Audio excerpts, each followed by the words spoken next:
Vastlapäev on Eestis üks tuntumaid talvelõpu tähtpäevi, mille juured ulatuvad kaugesse rahvakalendrisse.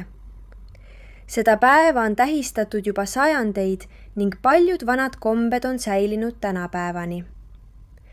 Vastlapäevaga on seotud mitmed lõbusad tegevused, millest kõige tuntum on pika liu laskmine.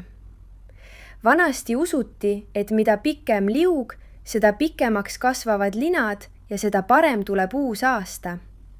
Seetõttu käisid inimesed Kelgumäel, otsisid kõige kõrgemaid ja libedamaid kohti ning proovisid teha võimalikult pika sõidu. Lisaks kelgutamisele oli vastlapäeval oluline ka hea toit. Traditsiooniliselt söödi hernesuppi, sest see oli talvel lihtne ja toitev roog.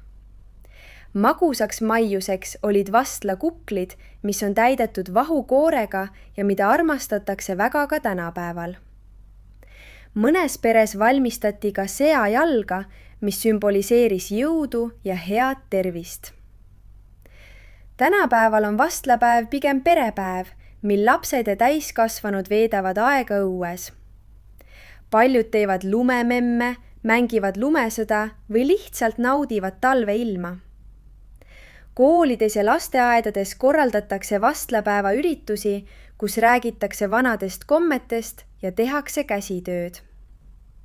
Kuigi vanad uskumused ei ole enam nii olulised, on vastlapäev jäänud rõõmsaks ja ühendavaks tähtpäevaks, mis toob talve lõppu veidi valgust ja elevust.